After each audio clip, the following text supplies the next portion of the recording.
2025년 일본 총리의 입에서 나온 한마디가 동북아 균형을 송두리째 흔들어 놨습니다. 45조 원 규모의 반도체 프로젝트, 원전 재가동 선언, 그리고 독도를 자국 영토라 주장하는 정면 도발. 일본은 미국이 자신들 편에 설 거라 믿었죠. 하지만 워싱턴에서 돌아온 건 침묵이었습니다. 동맹이란 무조건적 지지를 의미하지 않는다. 단 한 줄로 70년 우방 관계의 무게추가 기울었습니다. 대체 무슨 일이 벌어진 걸까요?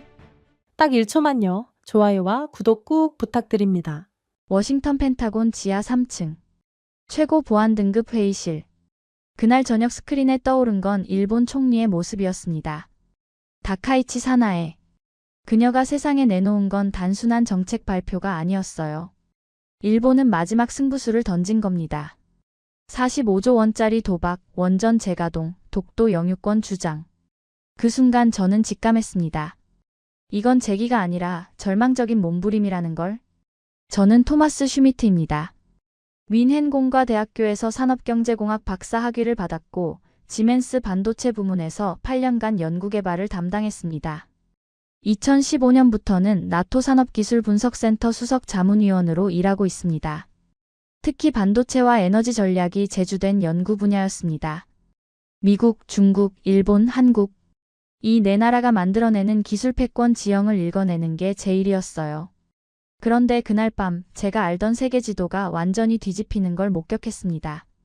2025년 10월 21일 밤 11시 23분. 펜타곤 지하회의실엔 긴급 소집된 15명의 고위 분석가가 모여 있었어요. 일본 역사상 첫 여성 총리이자 극우 보수 성향으로 유명한 인물이었어요. 취임 일주일. 고작 일주일 만에 그녀는 세계의 폭탄 선언을 연달아 터뜨렸습니다. 첫 번째 발표가 흘러나왔어요. 일본 정부는 라피더스 프로젝트에 45조 원을 투자합니다. 회의실 분위기가 술렁였어요. 45조. 미국 달러로 환산하면 340억 달러가 넘는 규모였습니다. 목표는 2나노미터 반도체 양산입니다. 옆자리 동료가 작게 중얼거렸어요. 제정신인가? 삼성하고 하이닉스가 벌써 양산하고 있는데. 저 역시 같은 생각이었습니다. 2나노 기술은 이미 한국이 선점한 영역이었거든요. 일본이 지금 뛰어든다는 건 최소 3년은 뒤처진 경주에 참가하는 거나 다름없었죠. 두 번째 폭탄이 터졌습니다. 라피더스 프로젝트의 안정적 전력 공급을 위해 도마리 원자력 발전소를 재가동합니다. 순간 회의실 공기가 차갑게 식었어요. 도마리 원전. 2011년 후쿠시마 참사 이후 가동을 멈춘 일본 원전 중 하나였습니다. 일본 국민의 61%가 원전 재가동을 반대하고 있는 상황이었어요. 그런데 다카이치 정부는 경제 논리로 이걸 강행하겠다는 겁니다. 국민 안전보다 반도체가 우선이라는 건가? 누군가 낮게 내뱉었습니다. 그리고 세 번째. 가장 위험한 카드가 남아 있었죠. 다카이치 총리의 입이 다시 열렸어요. 독도는 역사적으로나 국제법적으로나 일본 고유의 영토입니다. 스크린 속 기자회견장이 순식간에 아수라장으로 변했습니다. 플래시가 터지고 기자들이 고함을 질렀어요.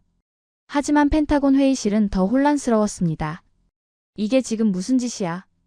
경제 프로젝트도 모자라 영토 분쟁까지? 한국 외교부 반응 나왔어? 중국 측 입장은? 고함과 질문이 뒤섞였습니다. 저는 스크린을 응시했어요. 다카이치 총리의 표정엔 망설임이 없었습니다. 오히려 확고한 신념이 담긴 눈빛이었죠. 그 순간 제 머릿속에 하나의 단어가 스쳤어요. 자멸. 일본은 스스로 무너지는 길을 선택하고 있었습니다. 회의를 주재하던 국방차관이 손을 들었어요. 정리하겠습니다. 일본이 오늘 발표한 내용은 세 가지입니다. 45조 원 반도체 투자, 원전 재가동, 독도 영유권 주장. 이것이 우리에게 어떤 함의를 갖는지 분석이 필요합니다. 차관의 시선이 저를 향했어요. 슈미트 박사, 의견을 듣고 싶습니다. 저는 천천히 자리에서 일어났습니다. 세 개의 카드는 겉보기엔 독립적이지만 실제론 하나의 구조로 연결돼 있습니다. 어떻게요? 일본은 지금 모든 걸 동시에 걸었어요. 경제, 에너지, 외교, 안보. 하나라도 무너지면 도미노처럼 전부 무너지는 구조죠. 회의실이 조용해졌습니다. 저는 말을 이어갔어요. 45조는 반도체 산업에서 결코 충분한 금액이 아닙니다. 한국 기업들은 지난 10년간 이 분야에만 수백 조를 쏟아부었거든요. 기술 격차는 최소 3년 이상입니다. 원전 재가동은요? 국민의 61%가 반대하고 있습니다. 정치적 저항이 상당할 겁니다. 독도 발언은? 저는 잠시 숨을 고르고 대답했어요. 이 부분이 가장 핵심적이었으니까요. 이건 외교 도발이 아닙니다. 그럼 뭡니까? 국내 정치용 카드입니다. 회의실이 다시 술렁였어요. 저는 손에 든 자료를 펼쳤습니다. 일본의 청년 실업률은 6.8%, 경제 성장률은 마이너스 0.4%입니다. 국민 불만이 극에 달한 상황이에요. 다카이치 정부는 내부의 시선을 외부로 돌리려는 겁니다. 그 희생양이 한국이라는 거군요. 정확합니다. 차관이 팔짱을 꼈어요. 그렇다면 우리 미국은 어떤 입장을 취해야 합니까? 저는 단호하게 답했습니다. 동맹은 우정이 아닙니다. 신뢰로 유지되는 계약이죠. 무슨 의미입니까? 일본이 지금 우리에게 요구하는 건 맹목적 지지입니다. 하지만 우리가 판단해야 할 건 신뢰도예요. 누가 더 믿을 만한 파트너인가 하는 건 말입니다. 제 말에 몇몇 사람들이 고개를 끄덕였습니다. 하지만 일부는 불편한 표정을 지었어요. 회의가 끝난 건 자정이 넘어서였습니다. 복도로 나온 저는 깊게 숨을 내쉬었어요. 그때 국방차관이 다가왔습니다. 슈미트 박사. 일본이 왜 이런 선택을 했는지, 성공 가능성은 얼마나 되는지, 그리고 미국의 국익에 어떤 영향을 미칠지 조사해 주십시오. 기한은요? 2주. 그 안에 완전한 보고서를 원합니다. 저는 고개를 끄덕였습니다. 사무실로 돌아온 건 새벽 2시였어요. 책상 위엔 일본 관련 자료가 산처럼 쌓여 있었습니다. 저는 노트북을 켜고 첫 문장을 입력했어요. 왜 일본은 이토록 무너졌는가? 그 질문에 답하려면 과거로 거슬러 올라가야 했습니다. 하지만 과거만 봐선 안 됐어요. 진짜 답은 현재에 있었으니까요. 사흘 뒤 일본 정부로부터 공식 서한이 도착했습니다. 미일 동맹 차원에서 일본의 입장을 지지해달라. 독도 문제에서 일본 편을 들어달라는 요청이었어요. 펜타곤은 다시 한번 혼란에 빠졌습니다. 일본은 70년 동맹국이다. 하지만 한국도 핵심 파트너 아닌가? 반도체 공급망에서 한국 비중이 얼마나 되는데? 역사 문제에 우리가 개입할 순 없어. 의견이 갈렸어요. 저는 조용히 자료를 정리하고 있었습니다. 그때 한 가지 데이터가 눈에 들어왔어요. 미국 국방부 산업기술 신뢰도 평가. 한국 87점, 일본 61점. 수치가 모든 걸 말해주고 있었습니다. 저는 보고서에 한 줄을 추가했어요. 동맹의 무게는 과거가 아니라 미래에 있다. 일주일이 흘렀습니다. 저는 매일 밤 자료를 파고들었어요. 일본의 반도체 역사, 기술 변천, 산업 구조, 정치 흐름. 모든 걸 샅샅이 뒤졌습니다. 그러던 중 한 가지 사실을 깨달았어요. 일본의 몰락을 이해하려면 한국의 부상을 먼저 봐야 한다는 걸. 일본이 무너진 이유는 일본 내부에만 있는 게 아니었습니다. 누군가 그 자리를 차지했기 때문이에요. 그 누군가가 바로 한국이었죠. 저는 항공편을 예약했습니다. 목적지는 도쿄가 아니었어요. 서울이었습니다. 일본의 라피더스 프로젝트를 이해하려면 삼성과 하이닉스를 먼저 봐야 했으니까요. 일본의 원전 도박을 분석하려면 한국의 에너지 전략을 알아야 했으니까요. 일본의 독도 도발을 읽으려면 한국의 외교력을 확인해야 했으니까요. 비행기에 오르기 전 저는 국방차관에게 전화를 걸었습니다. 차관님, 서울로 갑니다. 일본이 아니라요? 일본의 답은 일본에 없습니다. 한국에 있어요. 무슨 뜻이요? 일본이 무너진 이유는 누군가 그들을 밀어냈기 때문입니다. 그 누군가를 보지 않으면 진실에 도달할 수 없어요. 저는 전화를 끊고 비행기에 올랐습니다. 창밖으로 태평양이 펼쳐졌어요. 깊고 넓은 바다. 그 바다 건너엔 두 나라가 있었습니다. 하나는 과거의 영광에 매달린 나라. 또 하나는 미래를 향해 질주하는 나라. 서울 인천공항에 도착한 건 다음 날 아침이었습니다. 택시를 타자 차장 밖으로 서울의 풍경이 빠르게 지나갔어요. 하지만 저는 풍경에 눈길을 주지 않았습니다. 노트북을 열고 자료를 정리하고 있었죠. 일본 반도체 산업의 역사. 그 출발점을 찾아야 했으니까요. 1980년대 초반. 그때 일본은 세계의 지배자였습니다. NEC, 도시바, 히타치, 후지스, 미쓰비시, 마쓰시타.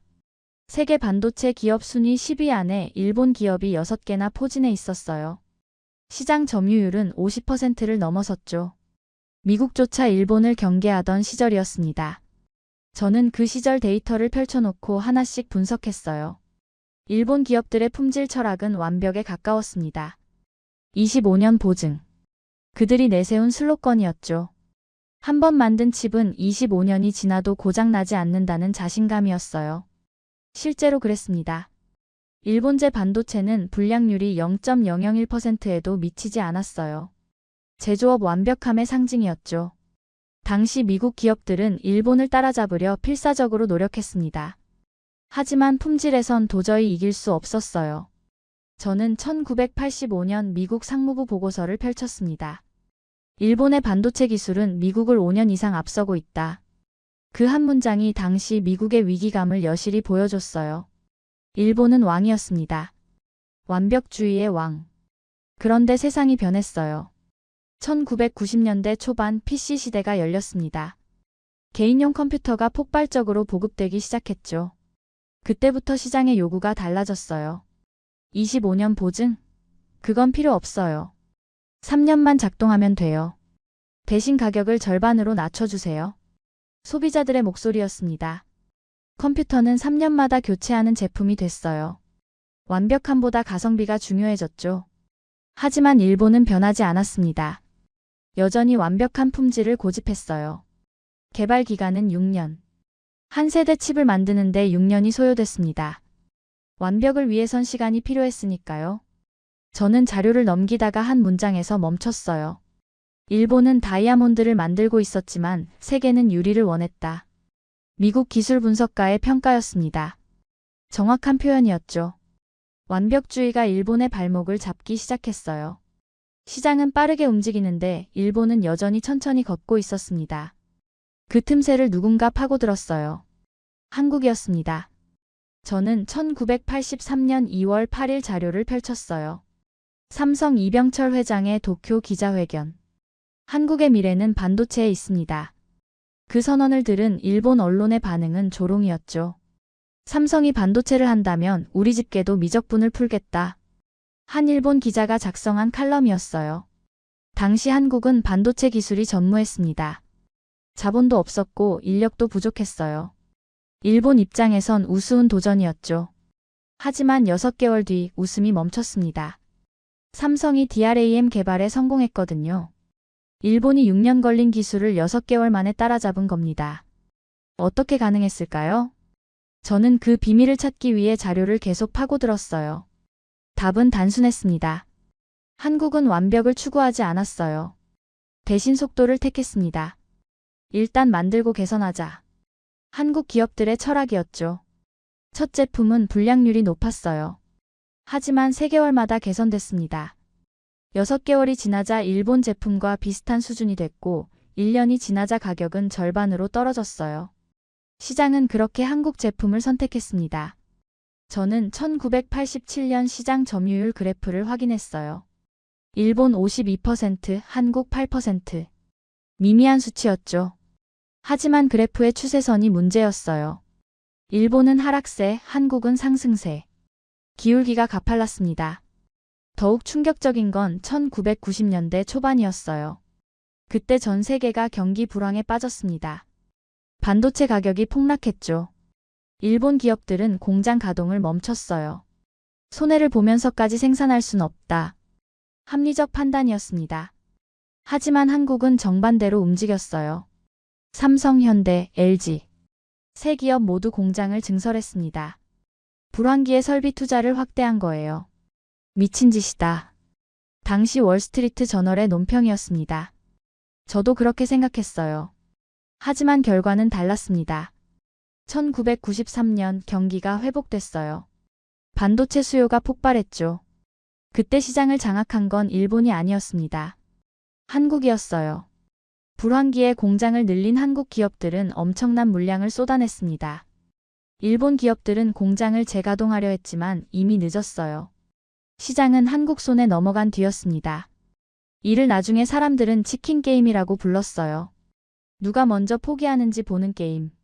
일본은 합리적으로 물러섰고 한국은 끝까지 버텼습니다. 승자는 한국이었죠. 저는 2000년대 자료로 넘어갔어요. 일본 반도체 기업들의 몰락이 가속화됐습니다. 2009년 NEC가 DRAM 사업에서 철수했어요. 2012년 엘피다 메모리가 파산했습니다. 일본 마지막 DRAM 기업이었죠. 도시바, 히타치, 후지스.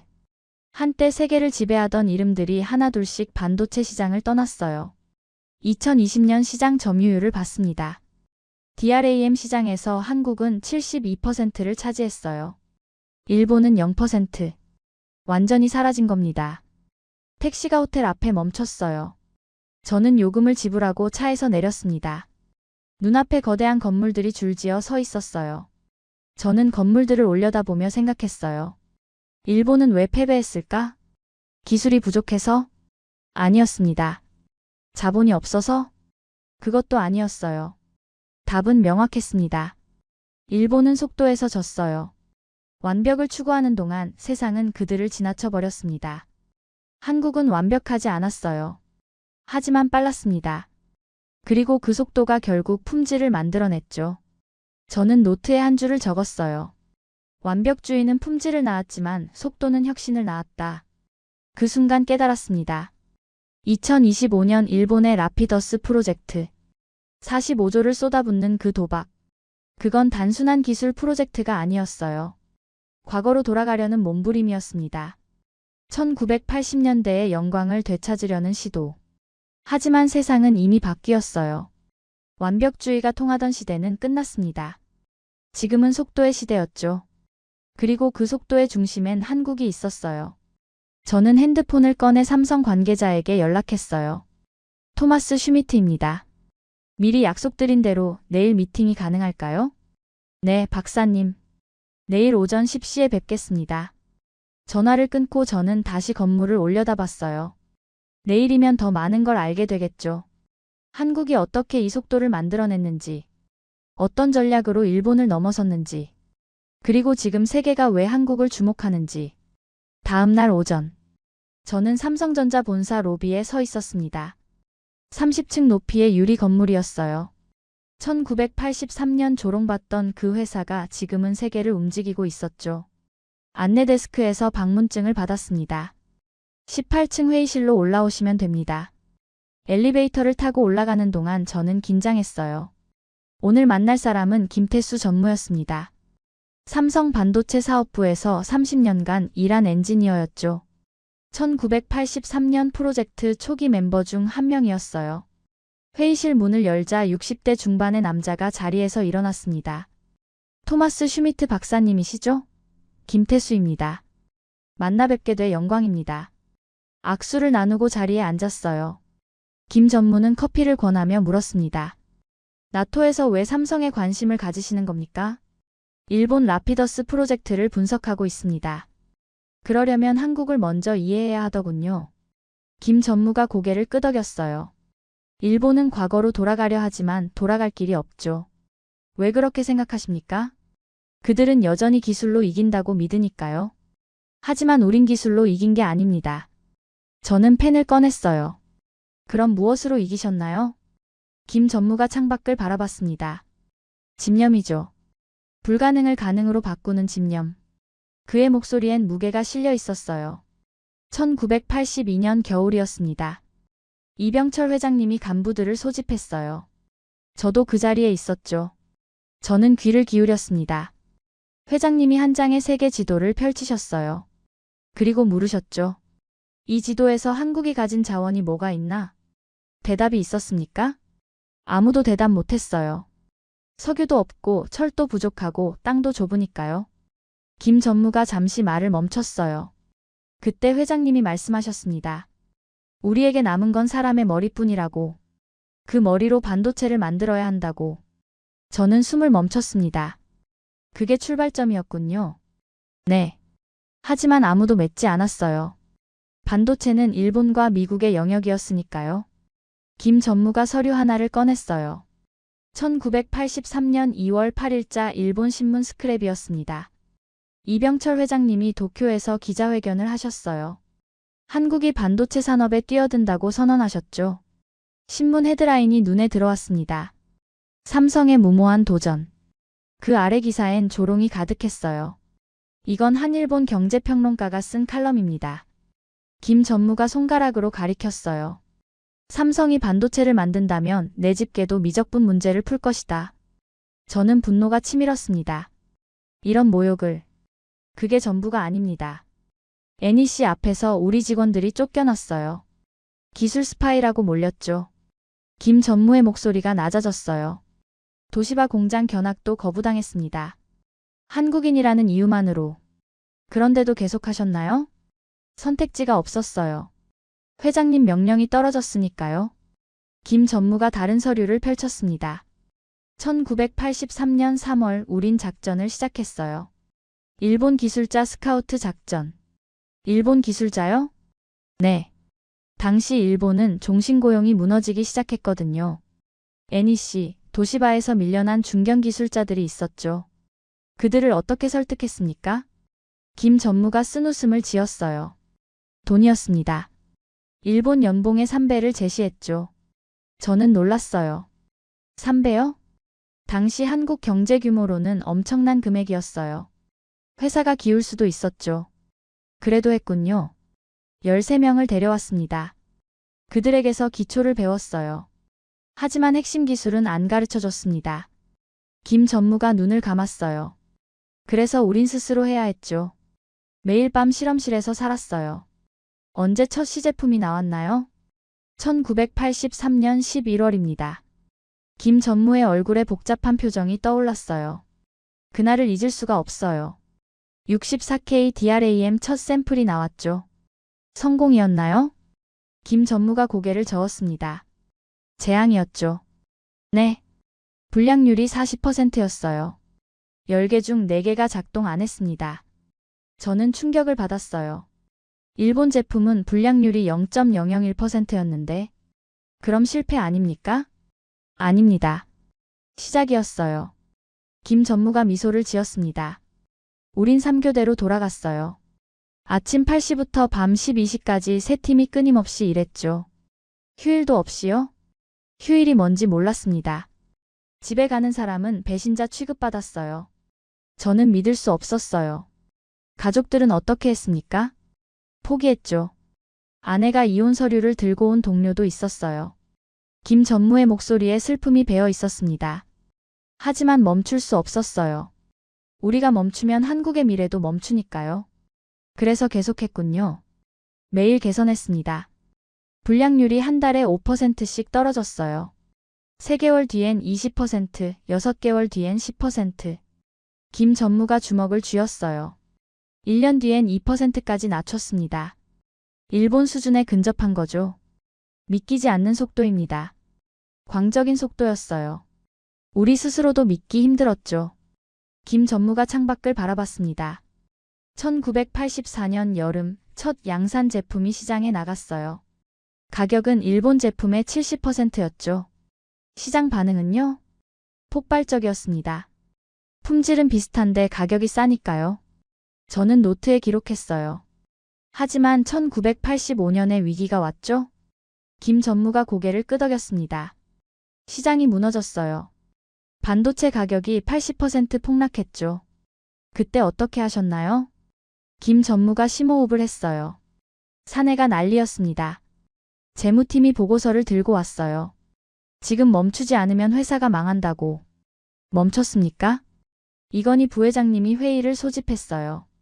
저도 참석했죠. 김 전무의 눈빛이 달라졌습니다. 부회장님이 물으셨어요. 불황은 언제 끝나는가? 대답이 있었나요? 제가 대답했습니다. 2년 안에 끝날 거라고. 확신이 있었나요? 없었어요. 하지만 그렇게 믿고 싶었죠. 김 전무가 웃었습니다. 부회장님이 말씀하셨어요. 그럼 2년 뒤를 준비하라고.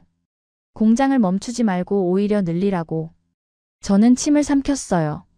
부채는 어떻게 됐나요? 300%를 넘었습니다. 은행에서 돈 빌리는 것도 한계였어요. 그래도 계속했군요. 멈출 수 없었어요. 멈추는 순간 일본이 다시 치고 올라오니까요.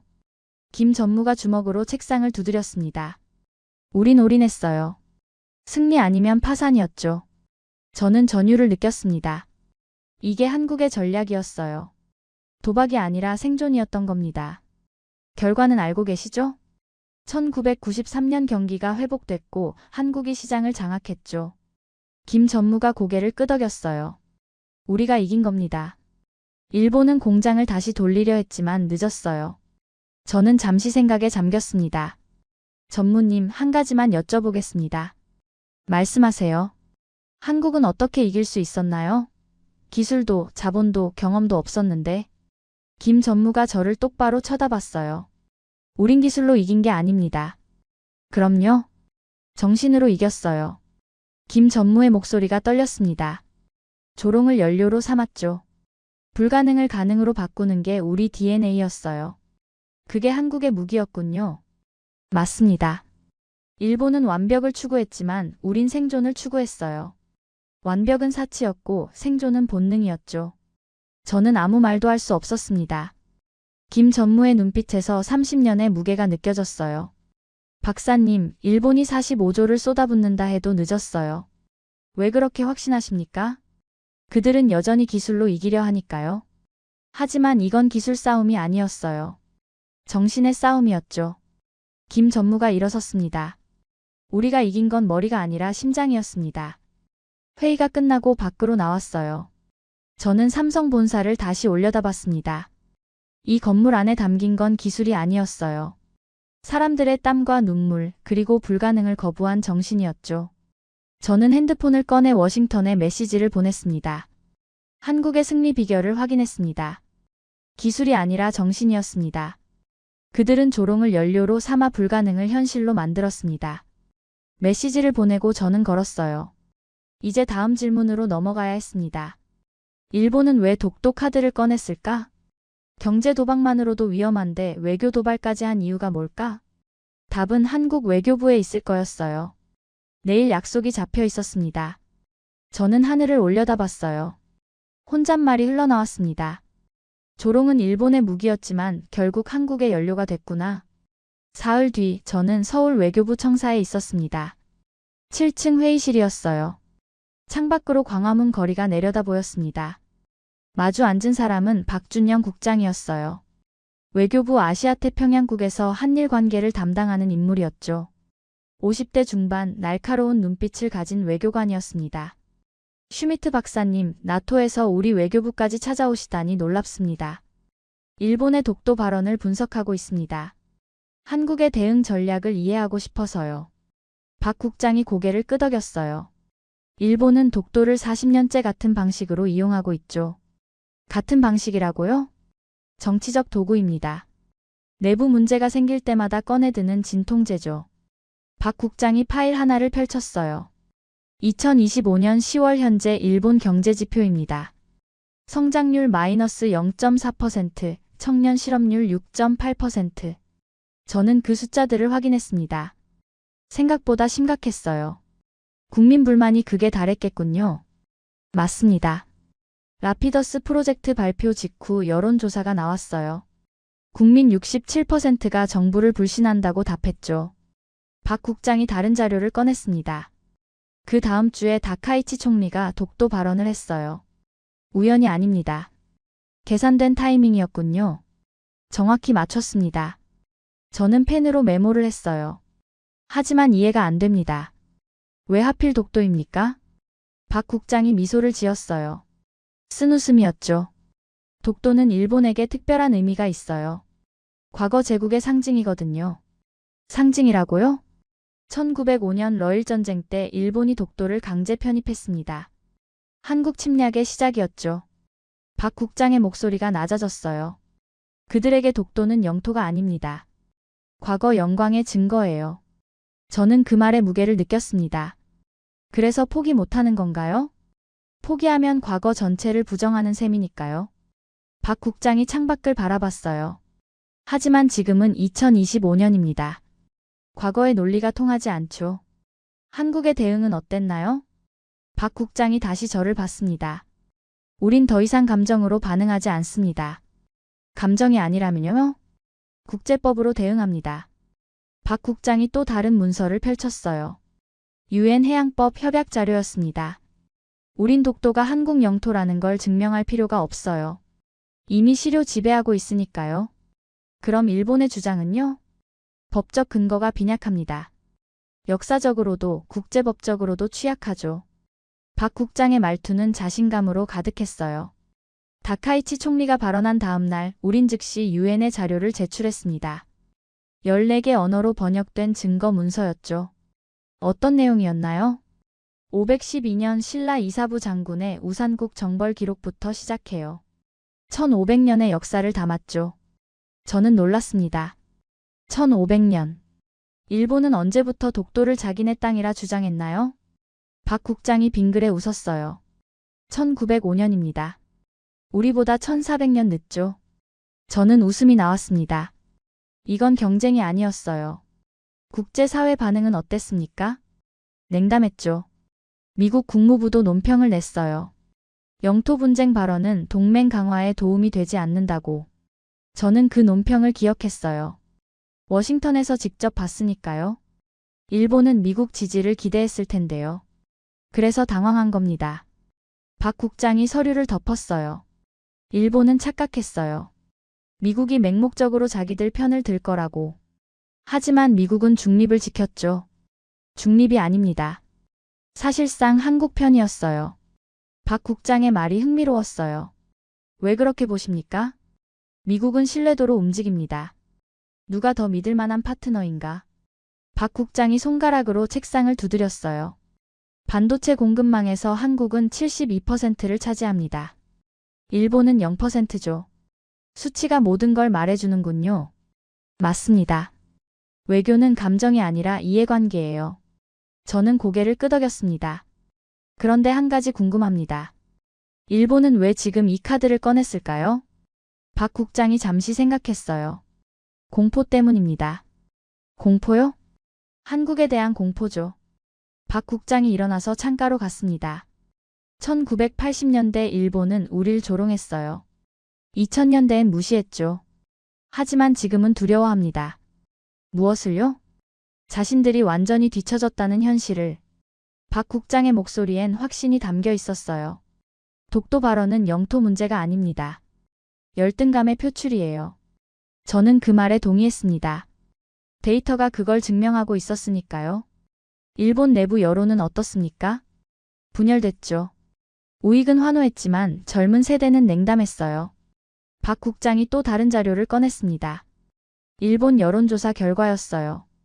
20대 일본인 중 58%가 독도 문제에 관심 없다고 답했습니다. 절반 이상이요? 네. 그들에겐 독도보다 일자리가 중요하니까요. 저는 그 수치에 주목했어요. 일본 젊은이들은 이미 과거에서 벗어나고 있었습니다. 그럼 이 도발은 누구를 위한 겁니까? 박 국장이 돌아서서 저를 봤어요. 다카이치 총리 자신을 위한 거죠. 지지율을 끌어올리려는 정치쇼예요. 효과가 있었나요? 일주일간은 있었습니다. 지지율이 3% 올랐죠. 하지만 2주 뒤엔 다시 떨어졌어요. 박 국장이 자리로 돌아왔습니다. 국민을 속일 순 있어도 오래 속일 순 없죠. 저는 노트에 정리를 했어요. 일본의 독도 도발. 겉으로는 영토 주장이지만 실제론 내부 정치용 카드였습니다. 박사님, 제가 하나 더 말씀드릴게요. 말씀하세요. 박 국장이 진지한 표정을 지었어요. 이번 도발로 일본이 잃은 게 많습니다. 구체적으로요? 첫째, 미국의 신뢰를 잃었어요. 동맹국이 외교 분쟁을 일으키는 걸 미국은 싫어하니까요. 저는 동의했습니다. 워싱턴에서 그 분위기를 직접 느꼈으니까요. 둘째, 아시아에서 고립됐습니다. 동남아 국가들도 일본의 태도를 불편해하죠. 셋째는요? 박 국장이 잠시 말을 멈췄어요. 한국의 위상을 더 높여줬습니다. 어떻게요?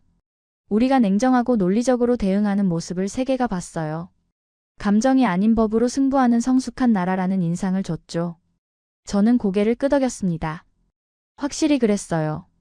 한국 외교부의 대응은 완벽했습니다. 감정적 반발 대신 체계적 증거 제시. 국제 무대에서 법과 논리로 압도했죠. 일본은 과거의 방식으로 싸웠지만 한국은 미래의 방식으로 응수했군요. 박 국장이 웃었어요. 정확한 표현입니다. 저는 시계를 봤어요. 벌써 1시간이 지났습니다. 마지막으로 하나만 더 여쭤보겠습니다. 말씀하세요. 앞으로 일본은 어떻게 될 것 같습니까? 박 국장이 잠시 생각했어요. 계속 과거에 매달리겠죠. 하지만 세상은 앞으로 가고 있습니다. 그 말은 일본의 고립이 심화될 거란 뜻입니다. 박 국장이 일어섰어요. 박사님, 제가 하나 말씀드리고 싶은 게 있어요. 뭡니까? 40년 전만 해도 우린 일본을 부러워했습니다. 그들의 기술, 경제, 외교력 모든 게 부러웠죠. 박 국장의 목소리에 감정이 실렸어요. 하지만 지금은 다릅니다. 우리가 앞서고 있어요. 기술에서도, 전략에서도, 품격에서도. 저는 그의 눈빛을 봤습니다. 자신감과 자부심이 가득했어요. 그게 일본이 가장 두려워하는 현실이죠. 맞습니다. 그래서 독도를 들고 나온 겁니다. 과거의 영광을 붙잡으려는 마지막 몸부림이에요. 회의가 끝나고 저는 외교부 청사를 나왔습니다. 광화문 거리를 걸으며 생각했어요. 일본의 독도 도발. 그건 영토 문제가 아니었습니다. 정체성의 위기였어요. 과거의 제국이 현재의 약자가 된 걸 받아들이지 못하는 거였죠. 반면 한국은 달랐어요. 과거의 약자가 현재의 강자가 됐지만 오만하지 않았습니다. 법과 논리로 대응했죠. 그 차이가 국제사회의 평가를 갈랐어요. 이제 큰 그림이 보이기 시작했습니다. 일본의 라피더스 프로젝트, 원전 재가동, 독도 도발. 세 개의 카드는 모두 같은 곳을 향하고 있었어요. 과거로. 하지만 세상은 미래로 가고 있었고 그 중심엔 한국이 있었습니다. 저는 하늘을 올려다봤어요. 혼잣말이 흘러나왔습니다. 독도를 외치며 일본은 한국을 건드린 게 아니라 자신들의 두려움을 드러낸 것이구나.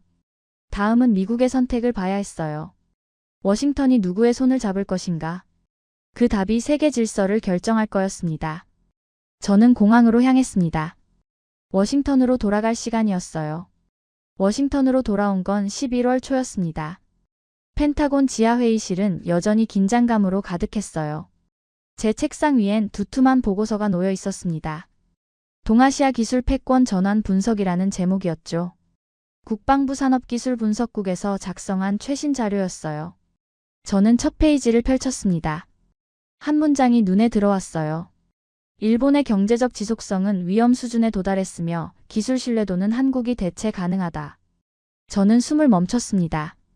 미 국방부가 공식적으로 일본을 포기한다는 뜻이었어요. 아니, 포기가 아니라 우선순위를 재조정한 겁니다. 보고서를 계속 읽었어요. 한국 반도체 공급망 신뢰도 87점. 일본 반도체 공급망 신뢰도 61점. 수치가 명확했습니다. 26점 차이. 이건 단순한 격차가 아니었어요. 게임이 끝났다는 선언이었죠. 다음 페이지로 넘겼습니다. 한국 조선업 기술 수준 세계 1위, 점유율 45%. 일본 조선업 기술 수준 세계 3위, 점유율 18%. 여기서도 한국이 압도했어요. 특히 LNG 운반선과 군함 건조 부문에서 한국은 독보적이었습니다. 저는 보고서를 덮고 창밖을 바라봤어요. 워싱턴의 하늘은 흐렸습니다. 마치 일본의 미래 같았죠. 그때 전화벨이 울렸어요. 국방차관이었습니다. 슈미트 박사, 지금 올라올 수 있나? 지금 바로 가겠습니다. 저는 엘리베이터를 타고 3층으로 올라갔어요. 차관실 문을 열자 여러 사람이 앉아 있었습니다. 국방차관, 국무부 아시아 담당관, 백악관 경제보좌관. 모두 심각한 표정이었어요. 앉게. 차관이 손짓했습니다. 저는 자리에 앉았어요. 일본 정부에서 공식 서한이 왔네. 차관이 문서 하나를 테이블에 놓았습니다. 저는 그걸 집어들었어요. 일본 총리실 공식 레터헤드가 박혀 있었습니다. 내용을 읽는 순간 저는 한숨을 쉬었어요. 미일 동맹 차원에서 일본의 입장을 지지해달라. 독도 문제에서 일본 편을 들어달라는 요청이었습니다. 이미 세 번째 요청이야. 국무부 담당관이 말했어요. 처음엔 외교 채널로, 두 번째는 방위성 장관이 직접 전화했지. 이번엔 총리 명의로 온 거야. 어떻게 대응하실 겁니까? 저는 조심스럽게 물었습니다. 차관이 팔짱을 꼈어요. 대통령께서 결정하셨네. 어떤 결정이죠? 거절이야. 저는 깊게 숨을 들이마셨습니다. 미국이 일본의 요청을 공식적으로 거부한 겁니다. 70년 동맹 역사상 처음 있는 일이었어요. 이유는 무엇입니까?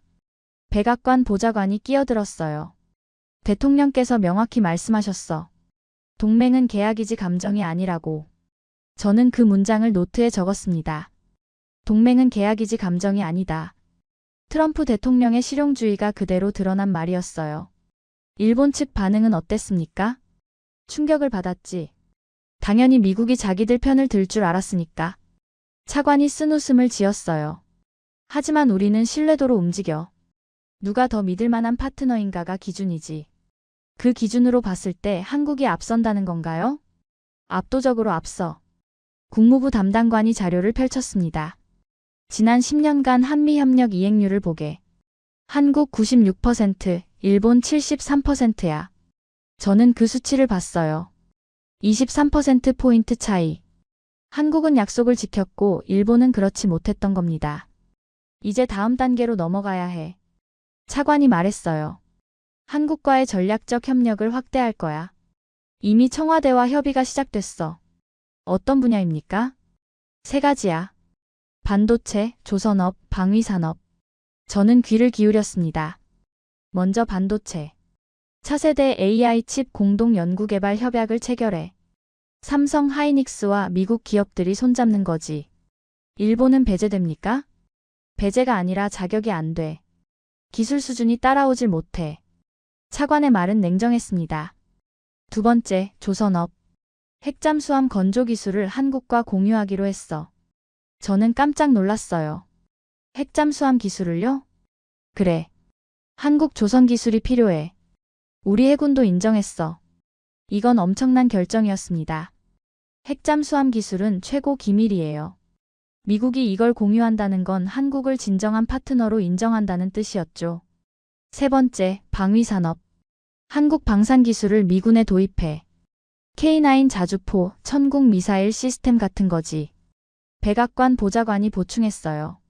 폴란드가 한국 무기를 대량 구매했잖아. 성능이 검증됐어. 우리도 필요해. 저는 머리가 복잡했습니다. 이 모든 게 한 달 사이에 결정된 거였어요. 일본의 라피더스 도박과 독도 도발 이후 미국은 완전히 방향을 전환했습니다. 언제 발표됩니까? 다음 주 한미 정상회담에서 공식 발표해. 차관이 일어섰어요. 슈미트 박사, 자네가 이 프로젝트 총괄 책임자야. 제가요? 자네가 가장 잘 알잖아. 한국의 기술 수준, 일본의 한계, 모든 걸 분석했으니까. 저는 고개를 숙였습니다. 최선을 다하겠습니다. 회의가 끝나고 사무실로 돌아왔어요. 책상 위엔 새로운 보고서가 또 쌓여 있었습니다. 한국 첨단 산업 현황이라는 제목이었어요. 저는 그걸 펼쳐서 읽기 시작했습니다. 페이지를 넘길수록 놀라움이 커졌어요. 한국은 제가 생각했던 것보다 훨씬 앞서 있었습니다. 반도체만이 아니었어요. 배터리, 디스플레이, 조선, 자동차, 로봇, AI. 모든 첨단 분야에서 한국은 세계 3위 안에 들어 있었어요. 특히 눈에 띈 건 속도였습니다. 일본이 10년 걸릴 기술을 한국은 3년 만에 따라잡았어요. 그리고 5년 뒤엔 일본을 추월했죠. 이 패턴이 모든 산업에서 반복됐습니다. 저는 그래프를 하나 그렸어요. 가로축은 시간, 세로축은 기술 수준. 일본선은 완만한 상승 곡선이었습니다. 한국선은 가파른 상승 직선이었어요. 2010년쯤 두 선이 교차했습니다. 그 이후로 한국은 일본을 압도했죠. 저는 펜을 놓고 생각했어요. 왜일까? 왜 한국은 이렇게 빠를까? 답은 간단했습니다. 시스템. 한국은 빠른 의사결정 시스템을 가지고 있었어요. 정부, 기업, 연구소가 하나로 움직였습니다. 일본은 달랐어요. 완벽한 합의를 추구하다 보니 결정이 늦었죠. 한국이 실행할 때 일본은 아직 회의 중이었습니다. 그 차이가 30년 뒤 완전히 다른 결과를 만들어낸 거였어요. 저는 핸드폰으로 뉴스를 검색했습니다. 일본 언론이 떠들썩했어요. 미국, 일본 요청 거부. 한미 동맹 강화, 일본 소외. 아베 전 총리 정부 비판. 일본 내부가 흔들리고 있었습니다. 반면 한국 뉴스는 차분했어요. 한미 정상회담 준비. 첨단 기술 협력 확대 예정. 한국, 글로벌 공급망 핵심국 부상. 같은 사건을 보는 시각이 완전히 달랐습니다. 일본은 위기로, 한국은 기회로 봤어요. 저는 창밖을 바라봤습니다. 워싱턴의 석양이 아름다웠어요. 하지만 제 머릿속은 복잡했습니다. 70년 동맹이 흔들리고 있었어요. 새로운 파트너십이 형성되고 있었죠. 세계의 중심축이 조용히 움직이고 있었습니다. 도쿄에서 서울로. 저는 보고서에 한 줄을 적었어요. 트럼프의 한마디가 외교 지형 전체를 재편했다. 동맹은 과거의 언어였다. 이제 신뢰가 미래를 결정한다. 그날 밤 저는 오래 잠들지 못했습니다. 역사가 바뀌는 순간을 목격하고 있었으니까요. 한 달이 흘렀습니다. 11월 말 저는 매일 아침 한국 관련 보고서를 받았어요. 책상 위엔 늘 새로운 자료가 쌓여 있었습니다. 그날도 마찬가지였어요. 한국 첨단기술 동향 주간 브리핑. 저는 커피를 마시며 첫 페이지를 펼쳤습니다. 헤드라인이 눈에 들어왔어요. 삼성전자 이나노 AI 반도체 양산 공식 발표. 저는 커피를 내려놓았습니다. 이나노. 일본이 45조 원을 걸고 도전하는 바로 그 기술이었어요. 한국은 이미 양산 단계에 진입한 겁니다. 기사를 계속 읽었어요. 세계 최초 이나노 공정 양산 성공. 기존 3나노 대비 전력 효율 30% 향상, 성능 15% 개선. 저는 계산기를 두드렸습니다. 일본 라피더스는 2027년 양산 목표였어요.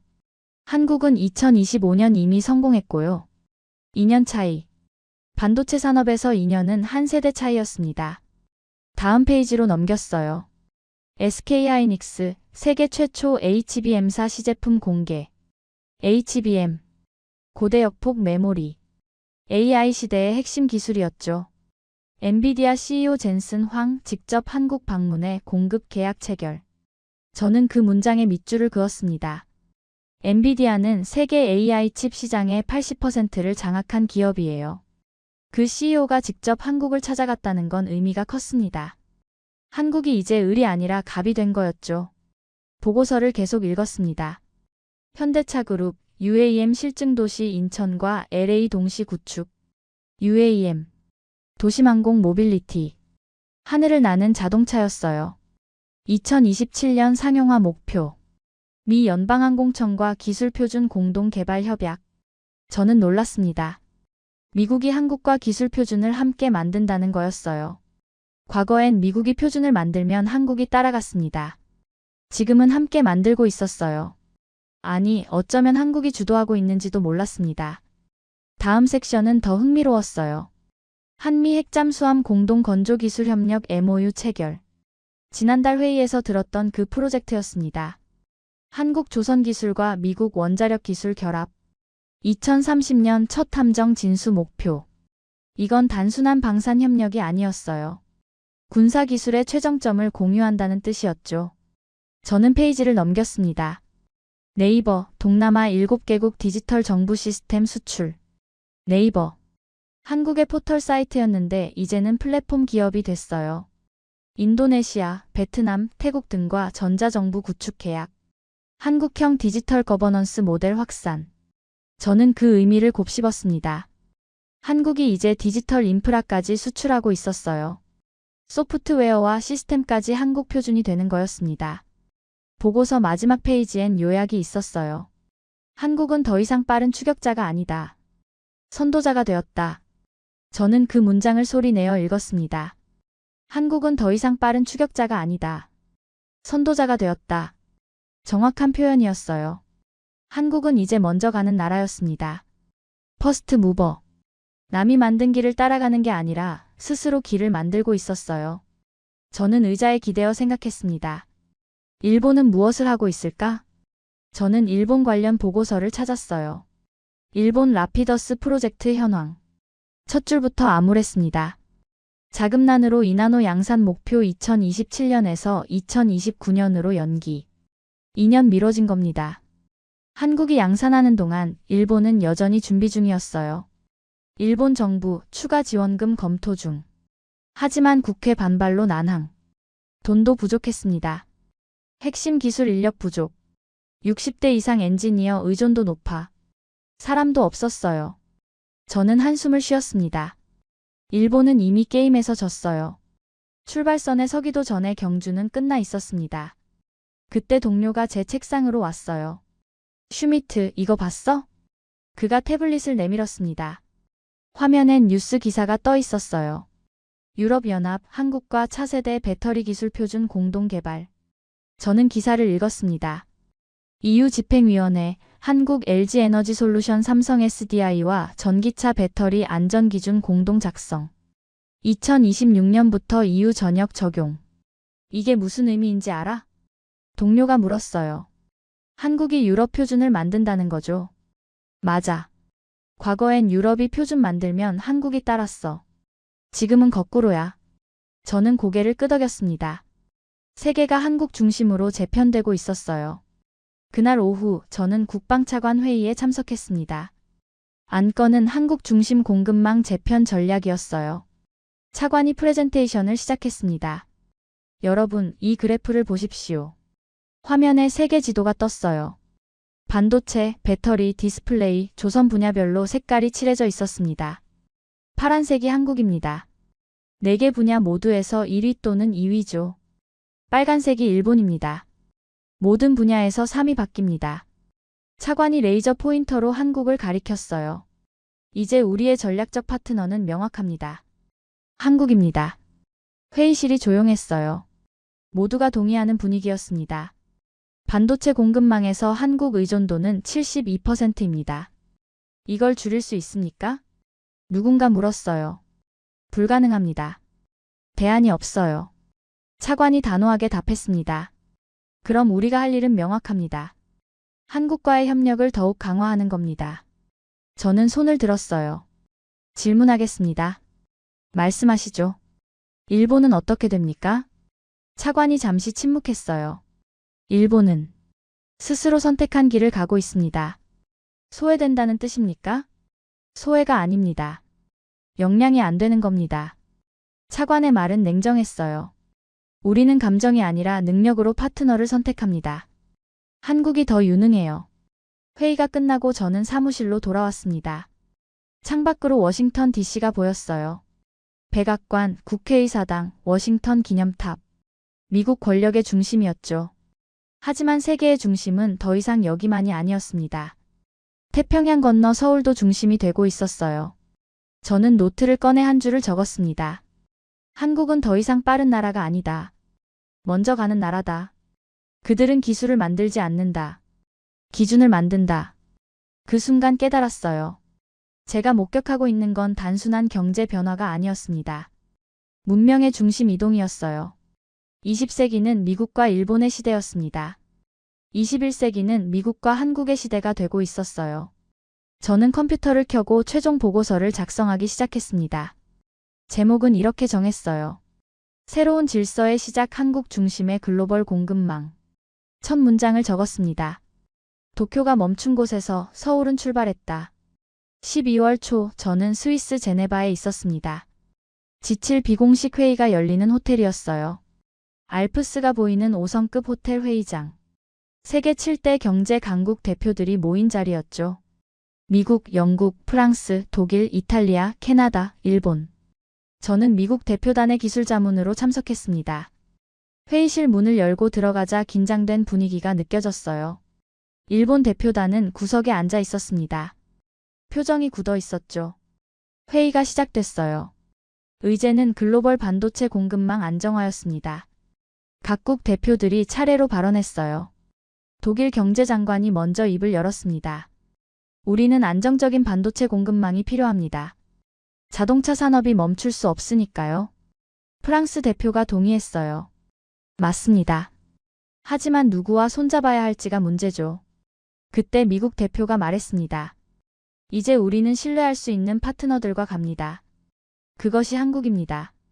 회의실이 순간 조용해졌어요. 모든 시선이 일본 대표단으로 향했습니다. 일본 경제산업상의 얼굴이 빨개졌어요. 미국 대표가 이어서 말했습니다. 동맹은 과거가 아니라 현재로 유지됩니다. 신뢰도로 말이죠. 일본 대표가 서류를 꺼냈습니다. 라피더스 프로젝트는 순조롭게 진행되고 있습니다. 이나노 반도체 양산은 언제 가능합니까? 독일 장관이 끼어들었어요. 2029년입니다. 2029년이라고요? 프랑스 대표가 놀랐어요. 한국은 이미 2025년에 양산하고 있는데요. 우리는 품질을 중시합니다. 완벽한 제품을 만들려면 영국 대표가 손을 들었어요. 죄송합니다만 우리는 완벽한 제품이 아니라 지금 당장 쓸 수 있는 제품이 필요합니다. 일본 대표단이 말문이 막혔어요. 저는 그 모습을 지켜보며 안타까움을 느꼈습니다. 일본은 여전히 1980년대 논리로 말하고 있었어요. 하지만 세상은 이미 2025년이었죠. 미국 대표가 서류를 펼쳤습니다. 지난달 우리는 한국과 반도체 공급 협정을 체결했습니다. 삼성과 하이닉스가 미국에 공장을 짓고 있죠. 캐나다 대표가 물었어요.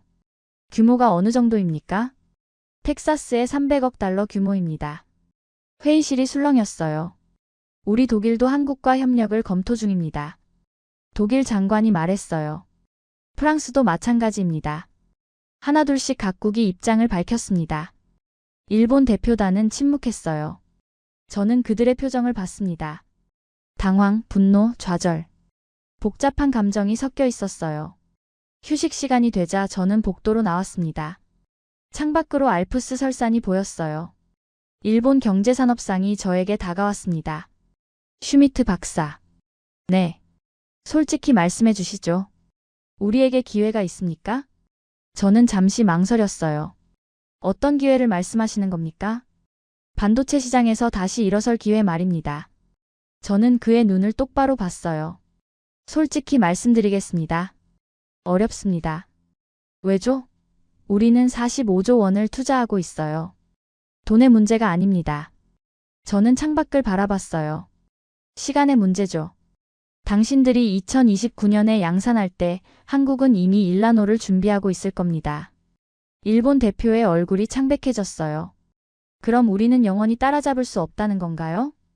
영원히는 아닙니다. 하지만 최소 10년은 걸릴 겁니다. 저는 솔직하게 말했어요. 10년이면 한 세대입니다. 그동안 세상은 또 바뀌죠. 일본 대표가 한숨을 쉬었어요. 우리가 뭘 잘못한 겁니까? 잘못이 아닙니다. 선택의 문제였죠. 저는 그에게 말했습니다.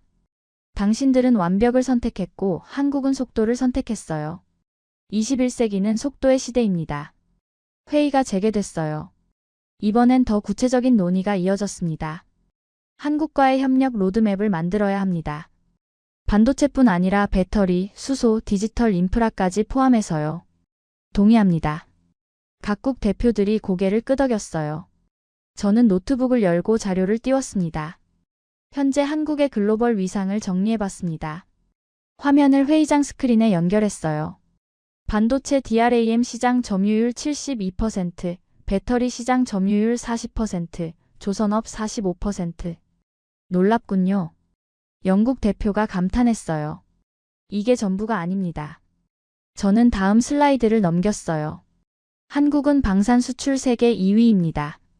K9 자주포, 천국 미사일, FA-50 전투기가 폴란드, 호주, 필리핀에 수출됐죠. 한국 무기가 그렇게 좋습니까? 프랑스 대표가 물었어요. 검증됐습니다.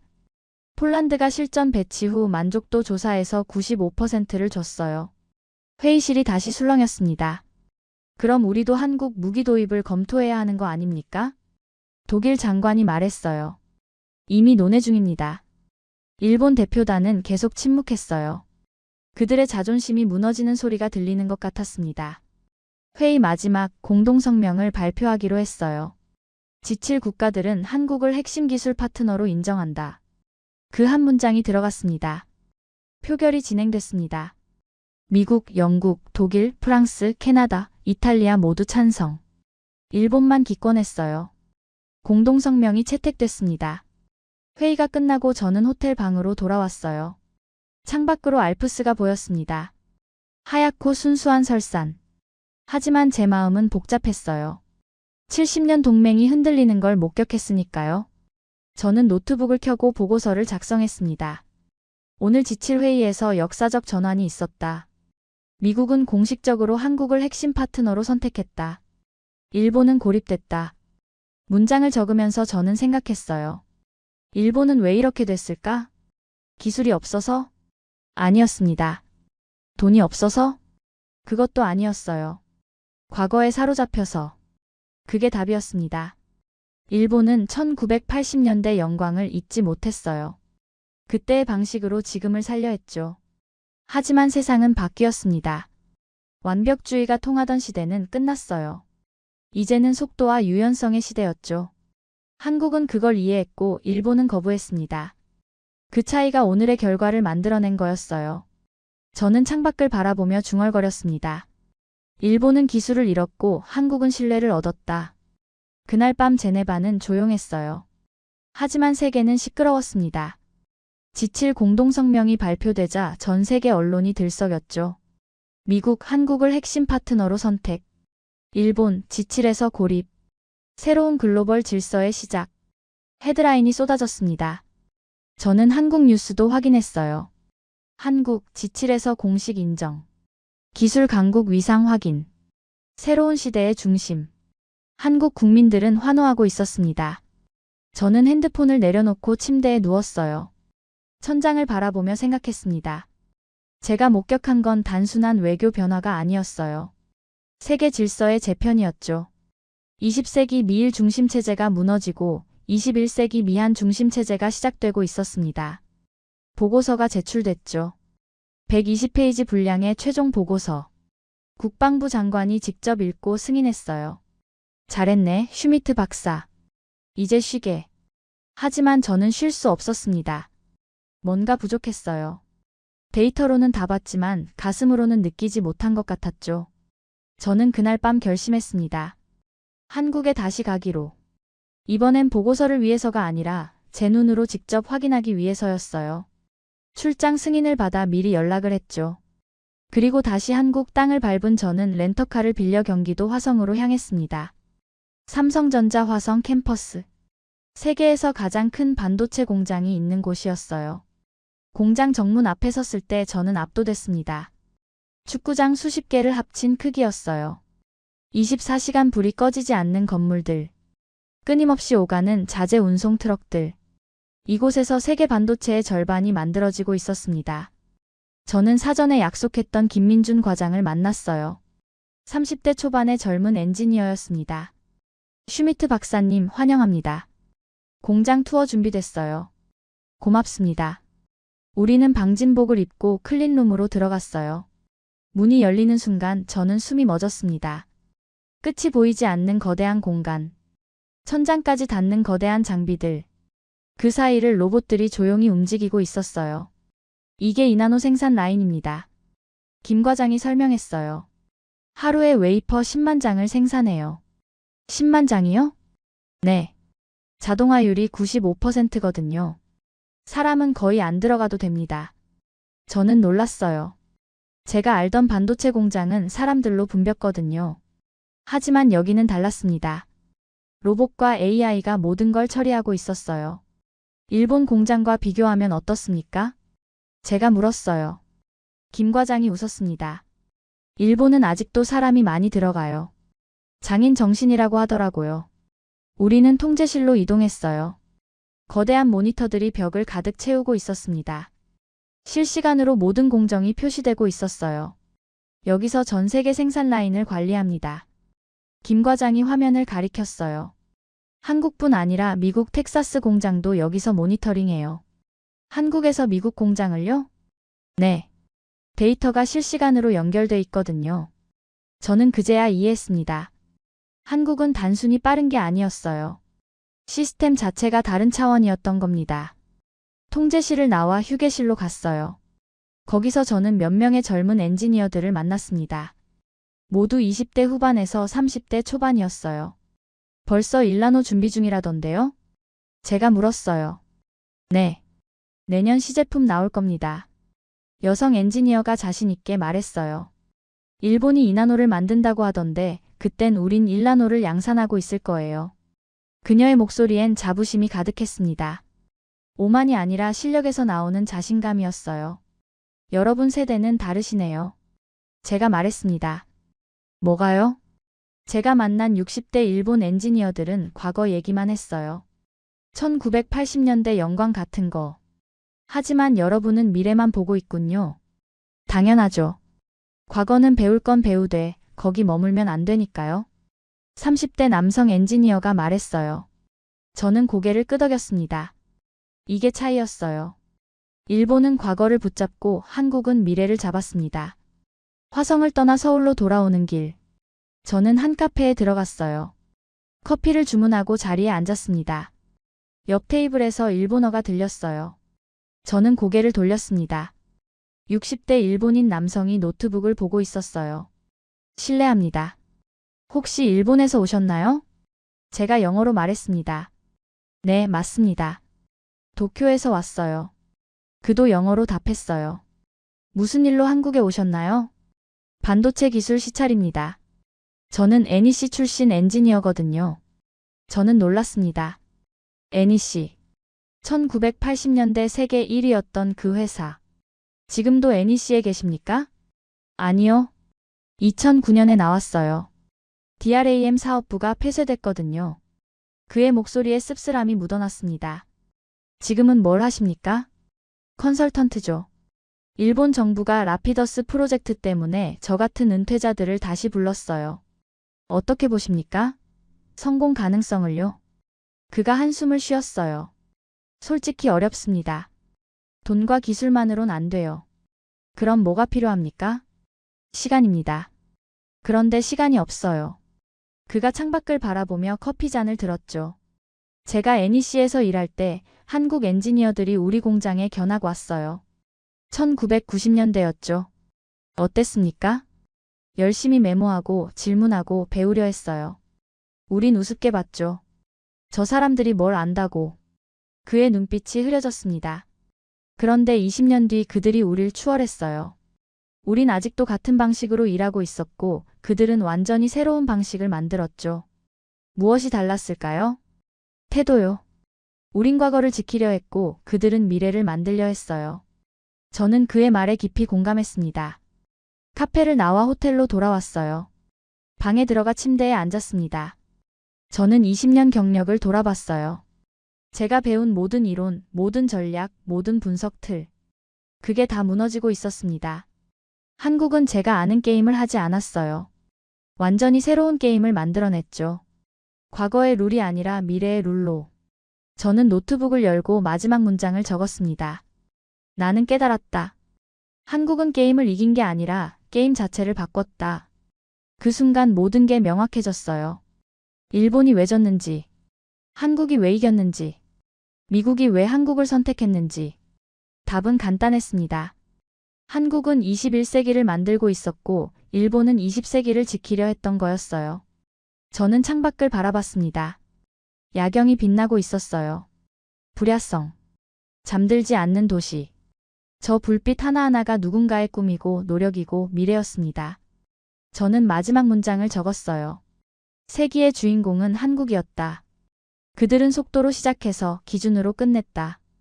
이제 세계는 한국어로 미래를 쓴다. 문장을 저장하고 노트북을 덮었습니다. 제 임무가 끝났어요. 하지만 새로운 시대가 시작되고 있었습니다. 한국 중심의 시대. 저는 그 시작을 목격한 증인이었죠. 워싱턴으로 돌아가면 국방부에 추가 보고를 할 겁니다. 한국과의 협력을 더욱 강화해야 합니다. 그들은 단순한 파트너가 아닙니다. 미래를 함께 만들 동반자입니다. 저는 침대에 누워 눈을 감았어요. 머릿속에 오늘 만난 20대 한국 엔지니어의 얼굴이 떠올랐습니다. 자신감 넘치는 그 눈빛. 과거가 아닌 미래를 보는 그 시선. 우리가 따라잡아야 할 대상은 없어요. 우리 자신을 넘어서는 게 목표죠. 그 말이 계속 맴돌았습니다. 저는 미소를 지었어요. 20년 경력의 분석가로서 저는 확신합니다. 21세기 기술 패권의 중심은 서울입니다. 그리고 이 흐름은 되돌릴 수 없습니다. 한국은 이미 너무 멀리 앞서갔으니까요. 저는 잠들기 전 마지막 생각을 했어요. 10년 뒤, 20년 뒤 세계는 어떤 모습일까? 아마 더 많은 나라들이 한국을 배우고 있겠죠. 한국식 속도, 한국식 혁신, 한국식 시스템. 그게 새로운 표준이 될 겁니다. 일본은 여전히 과거를 그리워하고 있겠지만 세상은 이미 앞으로 가고 있을 거예요. 1983년 일본 언론은 한국을 조롱했습니다. 삼성이 반도체를 한다면 우리 집게도 미적분을 풀 것이다. 그로부터 40년. 지금 일본은 45조 원을 걸고 한국을 따라잡으려 하지만 이미 늦었습니다. 한국은 더 이상 따라가는 나라가 아닙니다. 세계가 한국을 따라오는 나라가 됐어요. 미국이 선택한 파트너. G7이 인정한 기술 강국. 세계 표준을 만드는 대한민국. 여러분께 묻습니다. 한국이 이 자리에 오기까지 얼마나 많은 땀과 눈물이 있었을까요? 조롱 속에서도 포기하지 않았던 그 정신, 지금도 이어지고 있지 않습니까? 자랑스러운 대한민국, 그 위대한 역전의 순간을 기록한 오늘의 사연을 함께 해주셔서 감사합니다. 지금까지 우인스의 수진이었습니다. 오늘도 끝까지 함께 해주셔서 정말 감사합니다. 수진이랑 우인스 다음에도 함께해요. 오늘도 행복한 하루 되세요. 사랑합니다. 우이스 우리들의 이야기 작은 꿈도 커지는 이 순간 웃으며 함께 나가요 모두의 마음이 크게 울려요. 당신만의 감동 이야기가 늘 당신 곁에서 따뜻한 순간으로 남길 바랍니다. 다음에도 따뜻한 이야기로 다시 찾아올게요.